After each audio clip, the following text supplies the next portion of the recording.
हम लोग भक्ति रसामृत सिंधु ग्रंथ से पढ़ रहे हैं, द्वितीय विभाग दक्षिण विभाग, और इसका प्रथम लहरी है, इसकी प्रथम लहरी है विभाव नामक, और श्लोक क्रमांक 16 से आगे पढ़ेंगे। इसमें ये बात आप याद कर लीजिएगा कि विभाव वह होता है जिसके कारण भक्ति का रस उत्पन्न होता है। जो भक्ति के रस का कारण है उसको विभाव कहते हैं। समझ आएगा सब लोग को?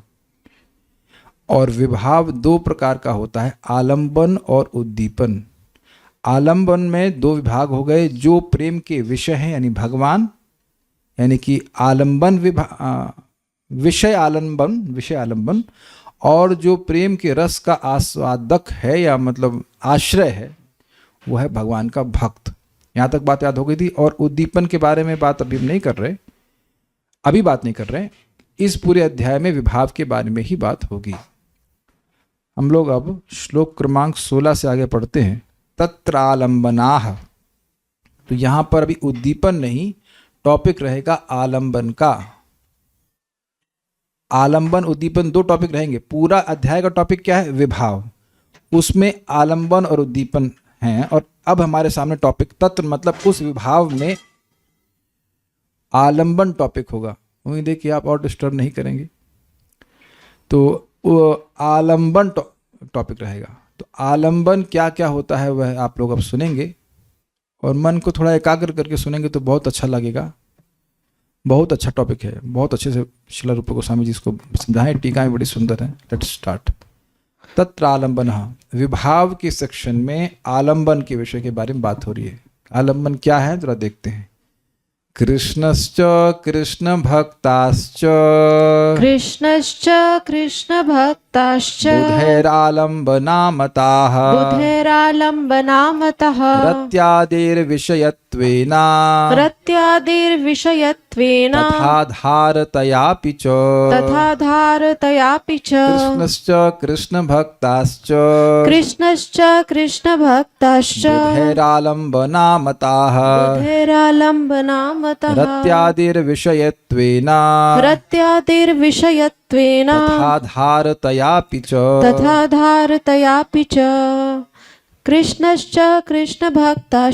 कृष्णश्च कृष्ण भक्ताश्च बुधैरालम्बनामताः रत्यादिर्विषयत्वेन तथा धारतयापि च। ये इजी श्लोक है, एकदम इजी है। रसज्ञ जनों ने श्री कृष्ण तथा श्री कृष्ण भक्तों को आलंबन विभाव माना है। श्री कृष्ण भक्ति रस के विषय हैं और भक्ति रस के आश्रय पात्र हैं। तो आश्रय आलंबन और विषय आलंबन, है ना? ठीक है ना?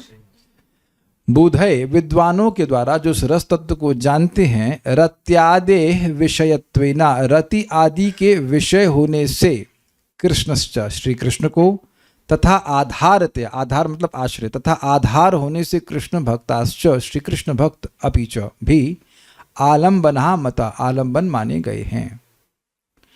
कृष्णश्च कृष्ण भक्ताश्च बुधैर आलंबना मता, कृष्ण और कृष्ण के भक्तों को बुद्धिमानों के, बुद्धिमान नहीं, बुद्धिमान भी कह सकते, विद्वानों के द्वारा, रस को जानते उनके द्वारा आलंबन माना गया है। मता शब्द जो है बहुवचन में, बहुत सारे रसों इस प्रकार से मानते हैं, यही सबका मत है। और फिर कह रहे हैं क्यों मानते हैं, तो कह रहे हैं रत्यादिर विषयत्वेना, रति आदि के विषय होने के गुण के कारण कृष्ण को मानते हैं आलंबन, तथा आधारतयापि च, और उस रति का, रति आदि का मतलब क्या हुआ? रति प्रेम, और आगे और भी जो स्टेजेस हैं, स्नेह मान प्रणय, उन सभी का आधार होने के कारण भक्तों को आलंबन कहा गया। ये तो इजी है, बिल्कुल समझ में आ गया होगा। माइक पे बताइए वेदवादी, कृष्ण को आलंबन क्यों कहा गया है? नहीं समझ में आया? ध्यान से सुनिए। कृष्ण और कृष्ण के भक्तों को विद्वानों के द्वारा आलंबन, रति आदि का आलंबन कहा गया है। रति आदि का मतलब है रति प्रेम और उसके आगे जितने भी अप टू महाभाव, उसका आलंबन कहा गया। क्यों कहा गया है? क्योंकि रति आदि का विषयत्व है कृष्ण में। रति आदि के, रति मतलब रति प्रेम आदि के विषय हैं श्री कृष्ण, इसलिए उनको विषय आलम्बन कहा गया है। भाई कृष्ण ही नहीं होंगे तो प्रेम किससे करेंगे? तो कृष्ण प्रेम के कारण हुए कि नहीं हुए? और अगर प्रेम करने वाला ही नहीं हुआ तो प्रेम कौन करेगा? सिंपल सी बात है, कोई कॉम्प्लिकेट थोड़ा है। फिर कह रहे हैं तथा धार आधारतया पिच, और उसी प्रकार भक्त जो कृष्ण के भक्त हैं वो उस रति आदि के आधार हैं। महाभाव किसके पास है? श्रीमती राधा रानी के पास और उनके भक्तों के पास है। तो वो आधार हुए कि नहीं? बेसिस, आश्रय। तो उनको आश्रय आलंबन और विषय आलंबन इस प्रकार से कहा गया। बहुत इजी श्लोक है, अब आगे देखते हैं।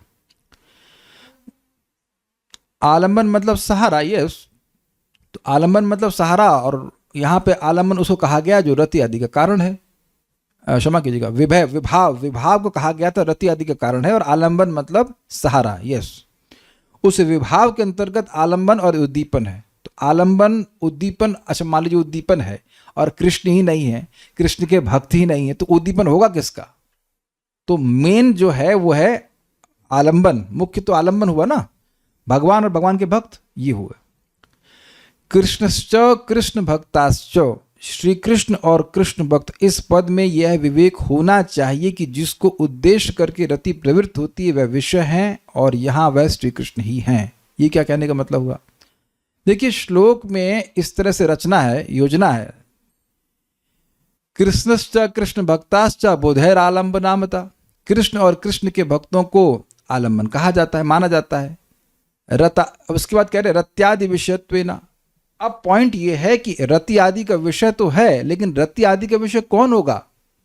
भगवान होंगे। ये विवेक रखना चाहिए जो गोस्वामी जी कह रहे हैं। ये विवेक होना चाहिए कि रति आदि का विषय भक्त नहीं है, रति आदि का विषय भगवान ही होंगे। यहां नहीं लिख रहे हैं, देखिए अन्वय हमने ऐसे किया है, लेकिन श्लोक में तो रति आदि नेक्स्ट पार्ट, सेकंड पार्ट पे है ना, तो कैसे मालूम चलेगा कि रति आदि का विषय क्या है? तो अपना विवेक रखना होगा कि भाई रति आदि के जो विशेष हैं, विषय हैं, वो कृष्ण ही हैं। प्रेम किससे कर रहे हैं भक्त? श्री कृष्ण से कर रहे हैं, ये बात है। और उसका आधार कौन है? श्री कृष्ण के भक्त हैं। तो ये विवेक रखना चाहिए, अंडरस्टूड है। खोल के नहीं कहा गया है, लेकिन इसको मतलब ये विवेक से समझ लेना चाहिए। आधार तो रति का आश्रय है, और वह यहाँ रति का मूल, रति का मूल मतलब जहां से रति उत्पन्न होती है, अर्थात पात्र ग्रहण किया जाता है, अर्थात जो रति को अनुभव करने का अधिकारी हो।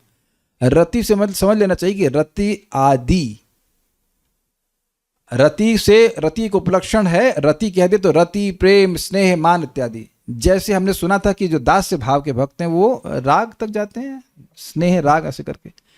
तो अब दास भाव का भक्त महाभाव का अधिकारी है ही नहीं, तो उस प्रकार का वह प्रेम अनुभव नहीं करेगा। प्रेम अनुभव करेगा अपने जो रेंज है उसके तक।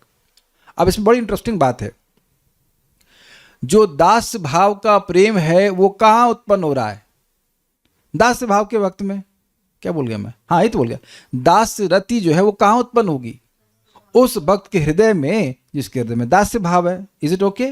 तो उत्पन्न मूल समझ में आया आपको? मूल के सेंस में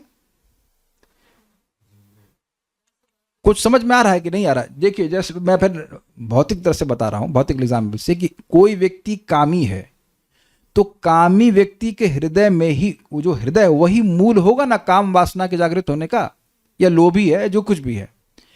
अब दूसरी तरह से देखिए इसी को, उसी मूल को दूसरी तरह से समझिए। क्योंकि उसने ऐसे काम किए हैं इसलिए वो पात्र बन गया है कामुक होने का। मुझे नेगेटिव वे में समझाना पड़ रहा है, लेकिन आप थोड़ा समझ रहे होंगे मेरी बात।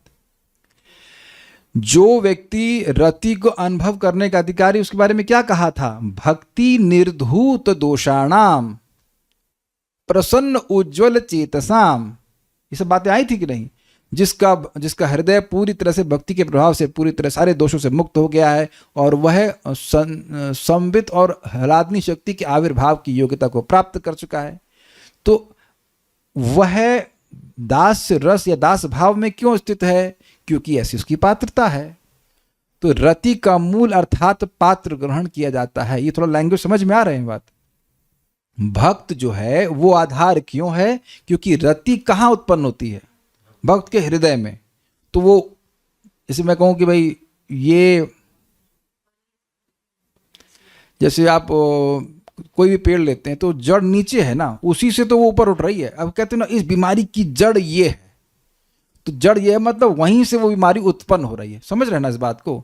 तो रति का मूल भक्त का हृदय हुआ, क्योंकि वहीं से रति उत्पन्न हो रही है। ये तो कठिनाई नहीं होनी चाहिए, बिल्कुल समझ में आ रहा है। आपका बेटा है तो आप अपने बेटा या बच्ची है जो कुछ भी, तो आपका हृदय वो स्थान है जहां से वात्सल्य रस उस लड़के या लड़की के प्रति हो रहा है कि नहीं? पड़ोसी का भी हो रहा है? नहीं हो रहा है। वैसा प्रेम उसका उसके प्रति नहीं है। तो जो प्रेम है वो मूल हुआ कि नहीं? अच्छा, एक बात। दूसरा, अब किसी ने संतान उत्पन्न करी तब ना ये पात्रता आई कि वो मानेगा कि ये मेरा बेटा है। Is that sinking clear? तो दोनों एक ही बात हुई कि नहीं? तो भक्त की पात्रता है इस प्रकार के प्रेम की, या कहें कि भक्त उस प्रेम का मूल है, वो एक ही बात को कहने का दो तरीके हैं। उम्मीद है कि कुछ समझ में आया होगा। देखिए बात क्या है तो हिंदी, लेकिन आपको सोचेंगे तब समझ में आएगा क्या कहा जा रहा है। हमको बड़ा मजा आया था इस तरह से बात बताई गई। रति का मूल अर्थात पात्र ग्रहण किया जाता है, अर्थात जो रति को अनुभव करने का अधिकारी हो। भाई एक सिंपल सी बात, आप में से कितने लोगों को रति अनुभव हो रहा है, भाव भक्ति? तो उसका स्पष्ट मतलब है कि अभी हम लोग भाव भक्ति के अधिकारी है ही नहीं, तो आ ही नहीं रहा है, वो the feelings are not coming, पात्रता भी नहीं है। तो जब हमारा हृदय पवित्र हो जाएगा तो अब वो भी जो भी भाव होगा, दास्य साख्य जो कुछ भी है, वो सब वहां से प्रकट होगा। तो इसलिए भक्तों को रति का आधार कहा जा रहा है। It should be all understood in very scientific way. बहुत ईजी है, बहुत ईजी अगर आप थोड़ा सा विचार करेंगे तो। अच्छा, अब क्योंकि से शुरू हो रहा है। क्योंकि is not linked to the previous statement. क्योंकि से शब्द शुरू, ये सेंटेंस शुरू हो रहा है, ध्यान दीजिएगा। ये सेंटेंस यहां समाप्त हो गया, जो रति को अनुभव करने का अधिकारी हो, फिनिश। अब उसके बाद क्योंकि सेंटेंस शुरू हो रहा है। क्योंकि उनके अनुग्रह से आधुनिक भक्त भी स्नेह युक्त होते हैं, इसलिए वह आधार महारस मूर्ति श्री कृष्ण के लीला परिकर गण ही हैं, जिनके विषय में पुनः आगे वर्णन किया जाएगा। तो बड़ा मजेदार बात है। वो ये कह रहे हैं कि इसके वास्तविक आधार, इस रति के वास्तविक आधार जो हैं, जहां से रति वास्तविक आ रही है, तो वो भगवान की नित्य लीला के परिकर गण हैं। उनकी कृपा से इस जगत में जो साधक है उसके हृदय में ये रति प्रकट होती है। तो मतलब डीलर जो है वो मुख्य रूप से लीला, जो भगवान कृष्ण की लीला के परिकर है वो हैं। यहाँ डिस्ट्रीब्यूटर की तरह थोड़ा, रिटेलर की तरह थोड़ा थोड़ा मिल जाती है। क्या ये सबको समझ में आया? This is very nicely explain. आप सब जानते हैं कि भक्त के अनुग्रह से ही भाव की प्राप्ति होती है। अल्टीमेटली तो भगवान गुरु की कृपा से ही होता है। तो वो जैसा उनका भाव है, उनकी कृपा से वो भाव उदित होता है। आप जानते हैं इस बात को, बिल्कुल स्पष्ट है। हम कृष्ण की बात कर रहे हैं तो रागानुगा भक्ति की बात आ जाएगी। जैसे आप कृष्ण, ऑल्दो ये सब बातें विष्णु की भक्ति में भी आएंगे, लेकिन यहां जो बात आ रही है मुख्य रूप से हम लोग कृष्ण के बारे में बात कर रहे हैं। कृष्ण को बोला गया ना। अब इंटरेस्टिंग है कि कृष्ण की अगर हम बात कर रहे हैं तो रागानुगा भक्ति की बात होगी। तो रागानुगा भक्ति में क्या होता है? किसी रागात्मिक भक्त के राग के जो उसका जो भाव है उसके प्रति सहज आकर्षण हो जाता है, तो फिर उनका अनुगमन करता है। तो उनकी कृपा से उस साधक, जो रागानुगा साधक है, उसके हृदय में उस प्रकार का भाव प्रकट हुआ। अब तो एकदम क्लियर हुआ ना। तो जो मुख्य आधार है वो कहाँ है? भगवान की लीला परिकर गण है, वो आधार हैं। वो नित्य अनादिकाल से उस प्रेम से युक्त हैं और भगवान की सेवा कर रहे हैं। तो उनकी कृपा से आधुनिक भक्त, मतलब जो मॉडर्न भक्त हैं, मॉडर्न मतलब जो रिसेंट भक्त हैं, जो अभी शुद्ध मतलब रति को प्राप्त हैं, भाव भक्ति को प्राप्त हैं या प्रेम आदि को प्राप्त हैं, तो वो भी स्नेह युक्त हो जाते उनके अनुग्रह से। Is it all okay? Example आपको दूं मैं इनका, श्रीला माधवेंद्र पुरीपाद, तो वो गोलोक में बताया जाता है कल्प वृक्ष है। ऐसा सुना है। और इसमें सुना मतलब वहाँ कवि कर्णापुर ने जो लिखे हैं, ये गौर गणोदेश दीपिका, उसमें आप देख लीजिएगा। लेकिन इंटरेस्टिंग है कि यहाँ वो माधुर्य भाव को प्रकाशित किया ना। This very interesting and very, don't ask me to explain. है वो कल्प वृक्ष, लेकिन यहाँ माधुर्य भाव को सबसे पहले ब्रह्म मध्व संप्रदाय में वो प्रकट किए। उससे पहले राधा कृष्ण की उपासना नहीं थी, केवल कृष्ण की उपासना थी। उडुपी मंदिर में उडुपी कृष्ण की उपासना होती है, राधा रानी की नहीं होती। वो राधा रानी की उपासना से शुरू किया, राधा कृष्ण की उपासना शुरू की। बट एनीवेज, है वो कल्प वृक्ष, लेकिन इस जगत में माधुर्य भाव का प्रकाशन वो किए, एटलीस्ट ब्रह्म मध्व संप्रदाय में। हाँ, इस वो जो ब्रह्म मध्व गौड़ी संप्रदाय कहते हैं, तो वहां से राधा कृष्ण की उपासना शुरू होती है, उनके द्वारा। बट पॉइंट इज वो इनके शिष्य थे ईश्वरपुरी पाद, वो बहुत सेवा की अपने गुरु जी की, जो शरीर छोड़ रहे तब भी वो बहुत सेवा करे, तो उनको प्रसन्न होकर बोले कि कृष्ण का प्रेम तुमको प्राप्त हो, ईश्वरपुरी पाद को ऐसे बोले। तो आप समझ गए, अनुग्रह से भी भगवान का प्रेम मिल जाता है। एक्चुअली अनुग्रह से भी नहीं, अनुग्रह से ही मिलता है, कृपा से ही मिलता है। तो ये भी समझ में आ रहा है। तो मुख्य आधार जो है भगवान के नित्य सिद्ध पार्षद है। एक और एग्जाम्पल याद आ रहा है, क्या नाम है उनका, छड़ी मारते थे, क्या नाम है उनका, अभिराम ठाकुर। अभिराम ठाकुर, तो कोई उनको प्रणाम करता, वो अद्भुत थे। उसको एक इनके पास विप थी, नॉट कोड़ा बट लाइक चाबुक टाइप की, उससे मारते उसे कृष्ण प्रेम मिल जाता। हम लोग सही कहाँ है, हम लोग कहाँ थे, चाबुक खाने भी नहीं पहुंचे, but that's how devotees are, उनकी कृपा से हो जाता है। तो ये सब बातें हैं। तो मुख्य आधार तो भगवान की लीला के परिकर है, और यहाँ पे भी हो जाता है। अब दूसरा मत क्या कह रहे हैं, अब कुछ एक अन्य मत भी बता रहे हैं। अन्य मतों के अनुसार आश्रय होने का एक विकल्प भी है, मतलब एक और भी तरह से आश्रय हो सकता है। वह रति जो विषय और आश्रय को स्पष्ट रूप से अलग करती है, वह भगवान की लीलाओं के नित्य पार्षदों से भिन्न व्यक्तियों में होती है। मतलब कुछ लोगों का ऐसा मत है कि जो भगवान के नित्य सिद्ध पार्षद हैं, ये जीव गोस्वामी जी ने अपना मत बता दिया, कुछ लोगों का अन्य लोगों का मत बता रहे हैं। कुछ लोगों का अन्य लोगों का मत है कि जो भगवान के नित्य सिद्ध पार्षद हैं, वो अब उनमें आश्रय और विषय का भेद नहीं है, वहां केवल श्री कृष्ण है। और जो लोग साधना करके प्रेम को प्राप्त किए, उनमें आश्रय विषय का भेद होता है। ऐसे अन्य लोगों का मत है, ऐसा वो कह रहे हैं। लेकिन जीव गोस्वामी जी कह रहे हैं किंतु भगवान की लीलाओं के पार्षदों में भी आश्रय और विषय का भेद सबसे अंतरंग पार्षदों को छोड़कर सभी में होता है। मतलब ये मत सर्व रूप से स्वीकार्य नहीं है। मैं समझा रहा हूं, ये कुछ अन्य लोगों का मत बताया जा रहा है, क्योंकि ये समझ में आ भी नहीं रहा है बात पूरी तरह से। वो कह रहे हैं कि जो ये लोग ऐसा कह रहे हैं कि कुछ जो भगवान के नित्य सिद्ध पार्षद हैं, उनमें प्रेम के विषय और प्रेम के आश्रय का भेद नहीं होता, केवल श्री कृष्ण है, वही आश्रय है, वही विषय जो भी है, ऐसा वो कह रहे हैं। ऐसा जीव गोस्वामी जी नहीं मान रहे हैं, अन्य लोगों का मत बता रहे हैं। और जो भगवान के भक्ति प्रेम को प्राप्त किए साधना करके, उनमें आश्रय और विषय का भेद होता है। वो भक्ति के आश्रय होते हैं और कृष्ण विषय होते हैं, ऐसा करके बोल रहे हैं। लेकिन किंतु लगा दिया, किंतु मतलब जीव गोस्वामी से सहमत नहीं है। कह रहे हैं भगवान की लीलाओं के पार्षदों में भी आश्रय और विषय का भेद सबसे अंतरंग पार्षदों को छोड़कर सभी में होता है। जो भगवान के एकदम अंतरंग पार्षद हैं, उनको छोड़कर जो अन्य पार्षद हैं, वो देखते हैं कि मैं कृष्ण से प्रेम कर रहा हूं। अभी रुक जाइए, पूरा एक्सप्लेन कर लेने दीजिए।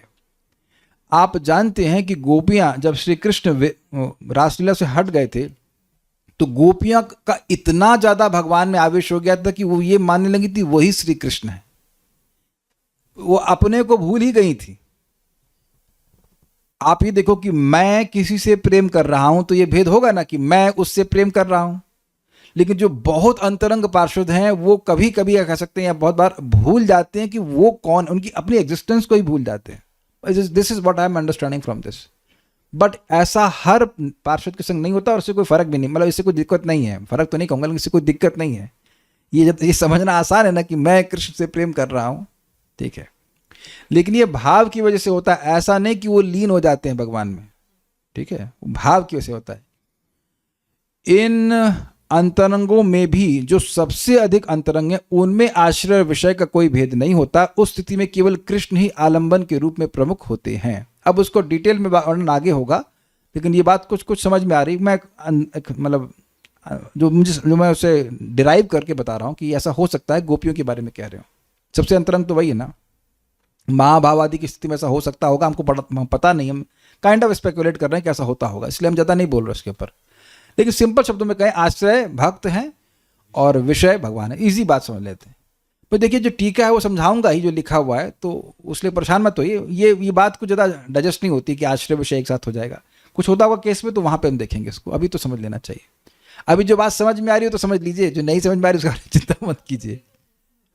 अरे भाई जो, अच्छा चलिए बताइए, ठीक है। हाँ बहुत बोल रही, बोलिए। हाँ नहीं आप बोलिए, आप बहुत बोल रहे हैं। माइक लीजिए, क्या कुछ नहीं, बोलिए माइक लीजिए। हम प्रश्न कर रहे हैं आपसे, विभाव क्या होता है बताइए। हाँ बोलिए, सीधे गोपी पहुंच रही हैं। बोलिए, विभाव क्या होता है? रति के, हाँ रति के अब तो रस तत्व का वर्णन हो रहा है, अब तो सृष्टि तत्व नहीं हो रहा है ना। तब रति के जो कारण होते हैं उनको विभाव कहते हैं। और कितने प्रकार के होते हैं वो? आलंबन और उद्दीपन, आलम्बन कितने प्रकार के होते हैं? 2 प्रकार के। कौन से? कृष्ण और कृष्ण के भक्त विषय आश्रय। वेरी गुड, ठीक है, इतना बोलिए, इतना समझ लीजिए, इतना समझ लीजिए। वो खुद ही बोल रहे हैं, आगे वर्णन होगा, काहे चिंता कर रहे हैं? ठीक है। रत्यादि इस पद में आदि शब्द से गौण, आस, हास आदि ग्रहण किए गए हैं। मतलब आदि में ये भी आ जाएगा कि, मैं बताता हूँ, पढ़ाऊंगा तो पढ़ा देते हैं, समझ में। नोट, 5 मुख्य स्थायी भाव हैं: शांत, दास्य, सख्य, वात्सल्य और माधुर्य। और उसके भी हायर स्टेजेस भी आप ग्रहण कर लेंगे, ठीक है। उसके बाद 7 गौण भाव हैं, यथा हास्य, अद्भुत, वीर, करुण, रौद्र, भयानक और विभत्स। देखिए, थोड़ा समझिए। जैसे माता यशोदा वात्सल्य भाव में, अब उन्होंने, या और कोई अन्य गोपी वात्सल्य भाव में, अब श्री कृष्ण, छोटे से कृष्ण हैं और वो रूम में घुस रहे हैं, सब तरफ देख रहे हैं, कोई मुझे पकड़ेगा तो नहीं ना। Krishna is looking so cute. तो अब वो गोपी देख रही है और वो हंसने लगती है, तो उसका वात्सल्य भाव ही है, लेकिन उसमें एक गौण रस आ गया हास्य का।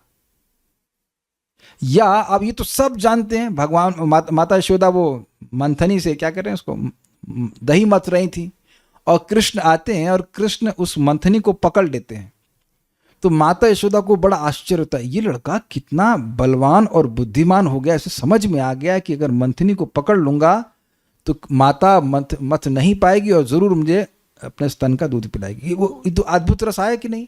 वात्सल्य रस के ही अंतर्गत आए ना। वात्सल्य रस को पोषण करने वाला है, ये गौण रस काटने वाले नहीं है।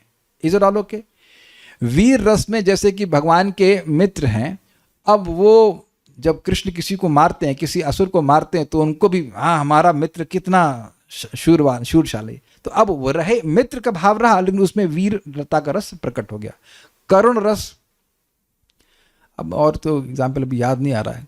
करुण रस अब डिटेल में तो आएगा, लेकिन हमको आइडिया दे दिया। अभी रौद्र रस भी याद नहीं आ रहा। भयानक रस में आ सकता है, जैसे माता कृष्ण जब पूतना को वध किए, तो पूतना के उस तन पे ही मतलब पड़े हुए थे, वो मर गई ना आकर के, और 12 किलोमीटर की लंबी राक्षसी थी। तो जो गोपियां आई तो उनको भी भय लगा कि ये क्या हुआ।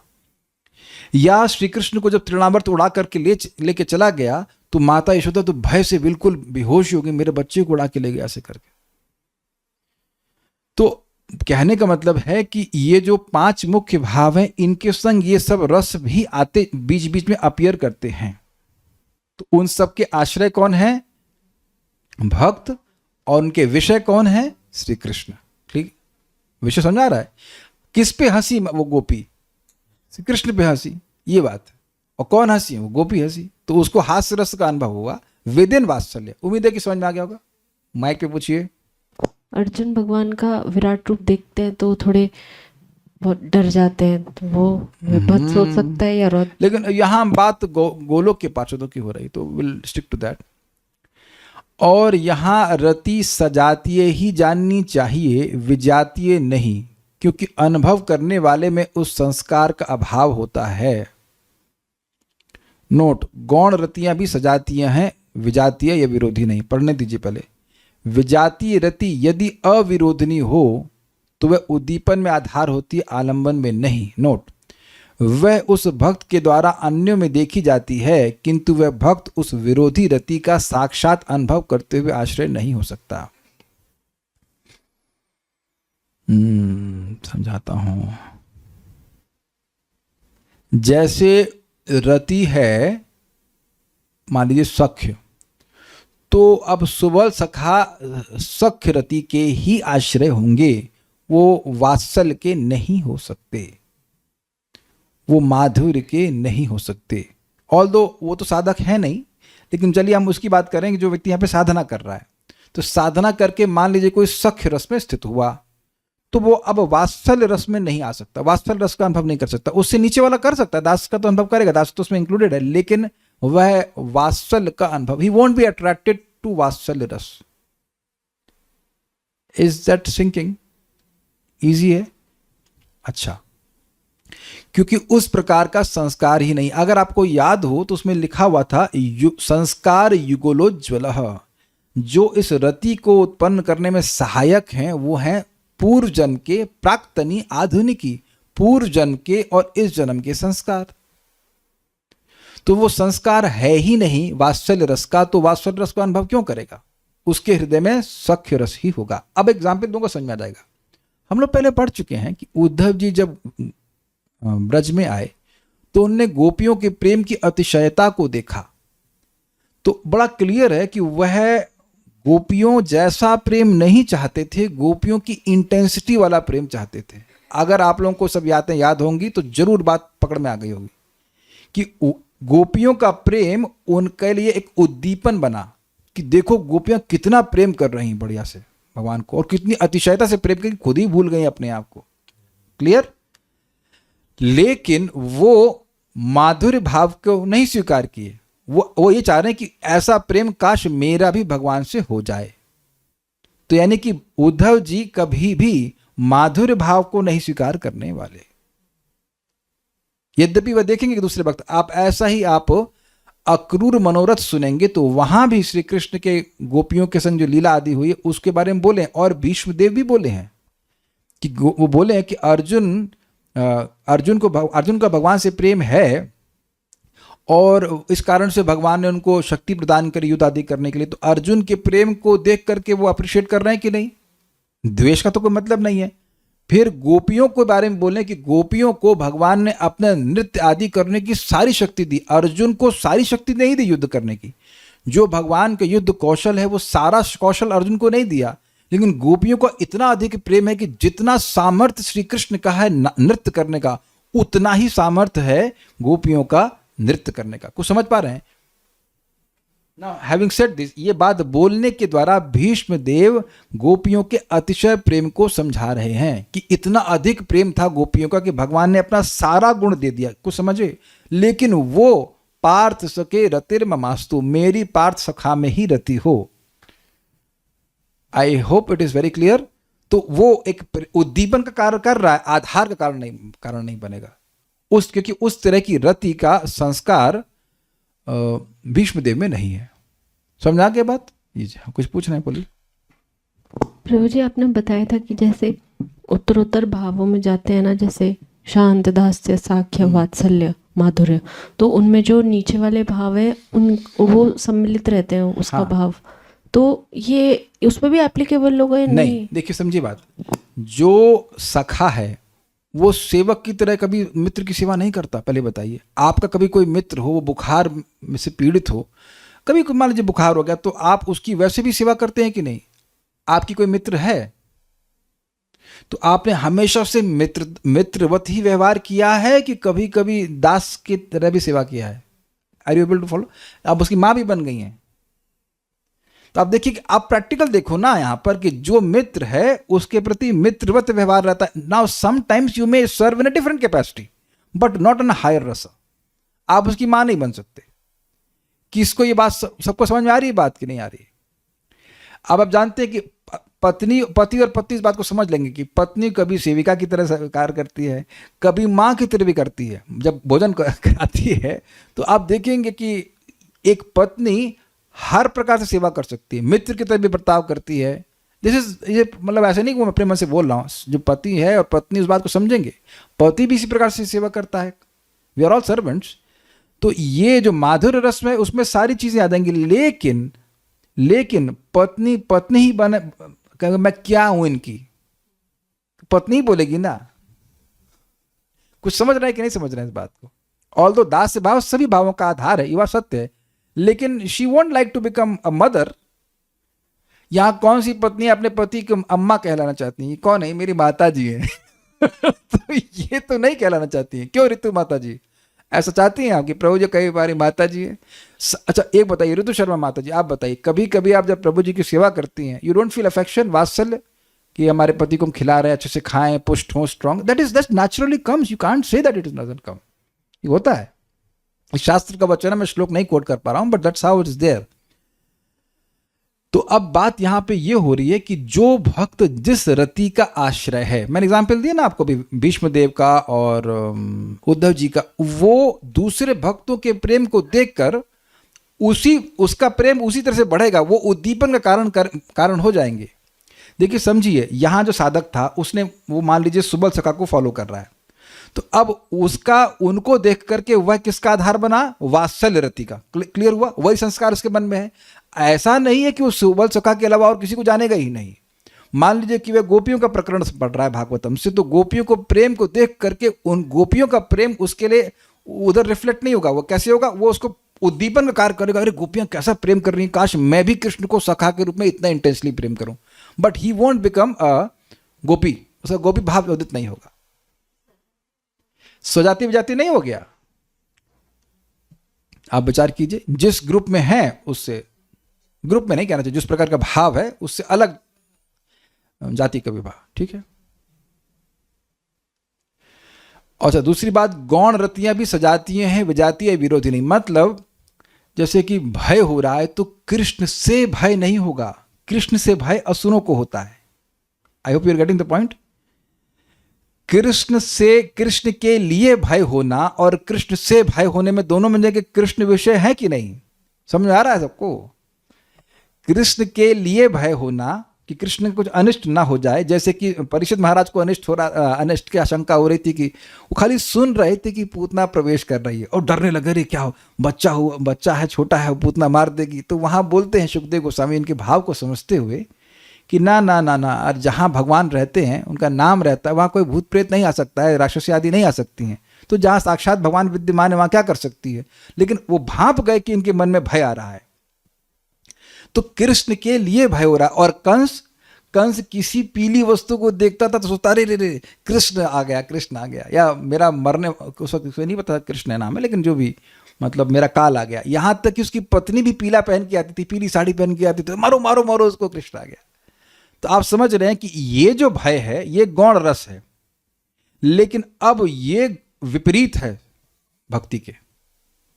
अगर वो सोच रहा है कंस कि कृष्ण मुझे मार देगा, उसे भयभीत हो रहा है, तो ये भी भय है, ये गौण रस है, लेकिन ये अपोजिट है भक्ति की। तो इसकी बात नहीं हो रही है। जो भय कृष्ण के प्रति हो रहा है, कृष्ण के लिए हो रहा है, जैसे माता यशोदा का हुआ या कि माता देवकी को हो रहा था कि जब भगवान प्रकट हुए कि कंस आके मार देगा, तो ये उनके वात्सल्य को पोषित कर रहा है, विरोधी नहीं हो रहा है। समझ में आ गई बात? ठीक है। विजातीय रति यदि अविरोधनी हो तो वह उद्दीपन में आधार होती है, आलंबन में नहीं। ये समझ में आ गया? विजातीय रति मतलब वही समझाया आपको मैंने कि वो जो गोपी का भाव है, तो उसको वो विरोधी तो नहीं है, अविरोधी है, विरोधी नहीं है। विजातीय है लेकिन विरोधी नहीं है। विरोधी हो गई जैसे कि कंस आदि है, वो तो नहीं है। और मतलब विजातीय भी हुई और विरोधी भी हुई, लेकिन एक हो गया विजातीय लेकिन अविरोधिनी। देखिए मैं फिर से समझाता हूं, वापस आइए। रति सजातीय ही जाननी चाहिए, विजातीय नहीं। ये तो समझ में आ गया पॉइंट। अब कह रहे हैं कि गौण रतियां भी सजातीय होनी चाहिए, विजातीय या विरोधी नहीं होनी चाहिए। अब कह रहे हैं कि विजातीय है, सेम जाति की रति नहीं है, मतलब दास से है तो अब सख्य है, तो ये दोनों विजातीय हो गए, और दास से है तो ये सजातीय हो गया। तो कह रहे विजातीय रति भी यदि अविरोधनी हो, जैसे कि मैंने समझाया था आपको कि उद्धव जी हैं और गोपियां हैं, तो गोपियां भी तो भगवान से प्रेम कर रही हैं ना, तो किसी को प्रेम करता हुआ देखेंगे, हम जिससे प्रेम कर रहे हैं उससे अन्य लोग प्रेम करते हुए देखेंगे, तो वो तो विरोध नहीं कर रहे हैं ना कुछ, लेकिन वो आधार नहीं बनेगी, वो उद्दीपन बनेगा। वो उद्दीपन में कि गोपियां कितना प्रेम कर रही हैं, वो प्रेम की इंटेंसिटी से उद्दीपन मिलेगा कि हम भी श्री कृष्ण का सब प्रेम करें। ध्यान दीजिएगा, कंपटीशन नहीं है, प्रेरणा है, इंस्पिरेशन है। नोट, वह उस भक्त के द्वारा अन्यों में देखी जाती है, परंतु वह भक्त उस विरोधी रति का साक्षात अनुभव करते हुए आश्रय नहीं हो सकता है। ठीक है। किस प्रकार कोई व्यक्ति विरोधी रति का आश्रय हो सकता है, इसकी चर्चा आगे ग्रंथ में होगी, तो परेशान मत होइए, आगे हम इसको कल पढ़ाएंगे। हाँ बोलिए, इसमें काफी लंबा है। नहीं, एक श्लोक पढ़ लेते हैं, उसके बाद पढ़ा रुक जाते हैं। नहीं चलिए यार रुक जाते हैं, आप बहुत तेज भागूंगा तो नहीं समझ में आएगा। हाँ बोलिए, आप लोग कुछ प्रश्न तो टाइप कर दीजिएगा या ऑडियो में रेडी रख लीजिए, हमें आप पूछें। हाँ प्रभु जी यहाँ लिखा है अनुभव करने वाले में उस संस्कार का अभाव होता है। तो जैसे माधुर्य भाव में तो वो सारे भाव अनुभव कर रहे हैं ना, दास्य साख्य हाँ, लेकिन वात्सल्य, तो यहाँ कॉन्ट्रडिक्शन नहीं देखिए होगा। समझने का प्रयास कीजिए। माधुर्य भाव में अनुभव अपने अपनी सेवा में कर रहा है, लेकिन ऐसा नहीं कि वह किसी दूसरे व्यक्ति को देखेगा सख्य भाव में सेवा करने के लिए तो वो कहेगा मैं भी सख्य भाव में हो जाऊं। ये बात है ना, ये बात। ओके, कुछ कमेंट्स या प्रश्न है? क्वालिटी सेम चाहते थे, प्रेजेंटेशन अलग होगा चाहिए हमको नहीं। हाँ ठीक है। कार्येषु दासी कर्णेषु मंत्री भोज्येषु मत, ठीक है ठीक है ठीक है, हम उसको नहीं बोलना चाहते हैं। हाँ श्लोक को भेज दिया हम, लेकिन बोलना नहीं चाहते। Okay, so will stop here. थोड़ा सा पढ़ के आएगा तो मज़ा आएगा कि आगे का टॉपिक और मज़ेदार है। So will leave you on this. अब कैसे भगवान श्री कृष्ण आलम्बन बनते हैं उसका वर्णन इस श्लोक में आएगा। ठीक है। श्री श्री भक्ति रसामृत सिंधु की जय, श्रील प्रभुपाद की जय, निताय गौर प्रेमानंदे। Things are new, so you will have to definitely have to study, नहीं तो छूट जाएगी बातें, तो आपको पढ़ना होगा।